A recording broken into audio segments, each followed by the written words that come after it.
PM ശ്രീയിൽ വിവാദങ്ങളൊക്കെ പരിപൂർണമായി അവസാനിച്ചോ എന്ന് ചോദിക്കുമ്പോൾ പലതരത്തിലുള്ള പ്രതികരണങ്ങളൊക്കെ സർക്കാർ വൃത്തങ്ങളിൽ നിന്ന് വന്നുകൊണ്ടിരിക്കുകയാണ്. ദോഷ ചുടുന്നതുപോലെയല്ല ഈ വിഷയത്തിലൊക്കെ തീരുമാനമെടുക്കേണ്ടത് എന്നാണ് വിദ്യാഭ്യാസ വകുപ്പ് മന്ത്രി വി ശിവൻകുട്ടി ഇന്ന് മാധ്യമങ്ങളോട് പറഞ്ഞത്. ഏതായാലും അതിനിടയ്ക്ക് സംസ്ഥാന സർക്കാരിന് SSK ഫണ്ടിന്റെ ആദ്യ ഗഡു ലഭിച്ചിരിക്കുന്നു. 92.14 കോടി രൂപ വിദ്യാഭ്യാസ വകുപ്പിന് ലഭിച്ചു. ആദ്യ ഗഡുവായി 109 കോടി രൂപയുടെ പ്രപ്പോസലാണ് കേരളം സമർപ്പിച്ചത്. VV അരുൺ ചേരുകയാണ്. അരുൺ, PM ശ്രീ വിഷയവുമായി ബന്ധപ്പെട്ട് കേന്ദ്രത്തിന് കത്തയക്കാൻ കേരളം ഒരുങ്ങുന്ന ഒരു സമയത്ത് കൂടിയാണ് SSK ഫണ്ടിന്റെ ആദ്യ ഗഡു ലഭിച്ചിരിക്കുന്നത്. ഈ പ്രപ്പോസൽ അയച്ചതിൽ നിന്ന് 92 കോടിയോളം രൂപ വിദ്യാഭ്യാസ വകുപ്പിന് ലഭിക്കുന്നു. ഏത് തരത്തിലുള്ള നടപടിക്രമങ്ങളാണ് ഇനി ഉണ്ടാവുക?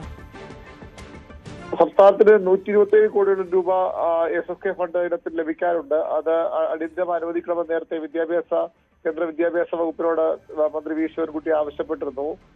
അതിൽ പാതി ഗഡുവാണ് ഇപ്പോൾ ലഭിച്ചത്. കേരളം പ്രപ്പോസലായി സമർപ്പിച്ച 109 കോടി രൂപയാണ് അതിലിപ്പോൾ ലഭിച്ചിരിക്കുന്നത്. അതിന്റെ ആദ്യ ഗഡുവായി 92.14 കോടി രൂപയാണ്. നോൺ റെക്കറിംഗ് ഇനത്തിന് 17 കോടി രൂപ കൂടി ആദ്യ ഗഡുവിൽ സംസ്ഥാനത്തിന് കിട്ടാനുണ്ട്. അത് വൈകാതെ ലഭിക്കണമെന്നാണ് സംസ്ഥാനത്തിന്റെ ആവശ്യം.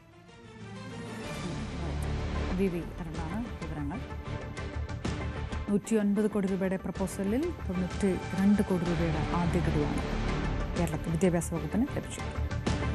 PM ശ്രീ പദ്ധതി ധാരണാപത്രം മരവിപ്പിക്കണം. അതാവശ്യപ്പെട്ടുകൊണ്ട് ഇനി കേരളം കേന്ദ്രത്തിന് ഉടൻ കത്തയക്കും.